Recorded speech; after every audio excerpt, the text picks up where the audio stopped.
Alright, this is my last pumpkin video until next year. After that, the season is officially over. We're making pumpkin bread pudding. Let's get started.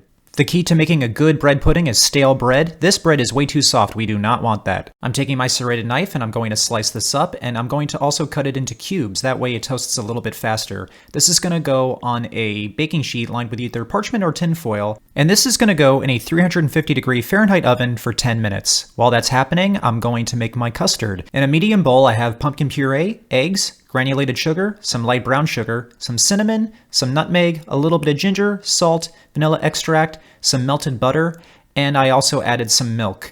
I was kind of playing off of my pumpkin pie recipe. This custard is very, very similar to that. Although while I was making this, the custard was a little on the thicker side, and we want it to be thinner so that the bread can absorb it better. And because of that, I added a little bit more milk, so the thinner the better. And this texture was absolutely perfect. So we're ready to go. And our bread is ready and should be nice and crispy.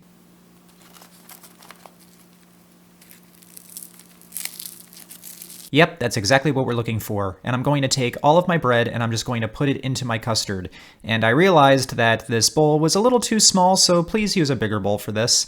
And I'm just going to try and get all my bread in there, let it soak up the custard as much as possible. And I'm actually going to let this sit in the custard for 30 minutes. And once it's all done, you're going to see that some of the bread is still going to be showing. Don't panic. That's actually okay. This is still going to taste terrific and still have the perfect texture. In a greased 10 by 6 inch baking dish, go ahead and pour in all of your pudding. Take your rubber spatula and smooth out the top. It's almost like icing a cake. And go ahead and take a paper towel, clean up the sides a little bit because it's going to be kind of on the messy side. And after that's all cleaned up, I'm going to take some tin foil and cover the top of this.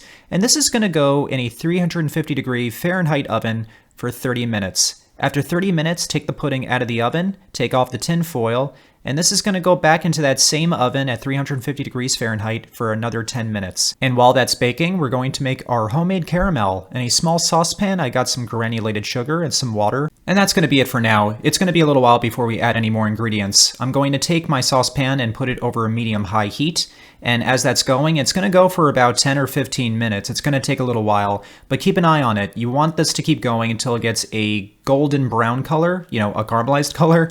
And do not stir it. The best thing you can do is just shake the pan a little bit to make sure that it's not going to burn on you. And once it does turn that beautiful bronze color, I'm turning off the heat and adding some butter. And then it's going to calm down a bit until we add our cold milk.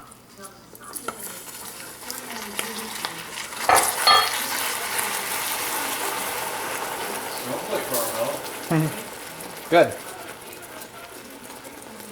Not gonna lie, that was kind of scary. But anyway, I added my milk a little bit at a time. You can add the rest of it later once it calms down. And then you got yourself some beautiful looking caramel. It's gonna be a little on the liquidy side, but don't worry, once it cools, it actually thickens up. My very last ingredient here is gonna be a pinch of salt. And once you mix that all in, grab yourself a bowl or even a glass jar, which is what I did. And I poured in all of my caramel sauce. And it's very, very hot right now. You want it to cool off for about 10 minutes. And like I said before, it is going to thicken up as it cools. And as you can see, it looks beautiful, doesn't it? Now it's time to slice ourselves up some bread pudding. This is still warm and it smells absolutely terrific. I'm cutting myself a slice right now, a nice big hunk of it. And once this is plated, I'm also going to put on my caramel sauce, which is still warm as well, which makes this probably the most decadent dessert I have made on this channel. And once I took my first bite of this, I was in heaven. This was just a great way to end pumpkin season, a great final dessert. I was going to put ice cream on this, but I don't think it needs it. Just that great combo of the pumpkin and the caramel, it just goes together perfectly, and you need to make this sauce because making it homemade is not the same as buying it from the store. This dessert is absolutely wonderful, definitely the best bread pudding I think I've ever made. So if you're a pumpkin lover, yeah, this is definitely for you. Alright guys, I hope you all enjoyed this one.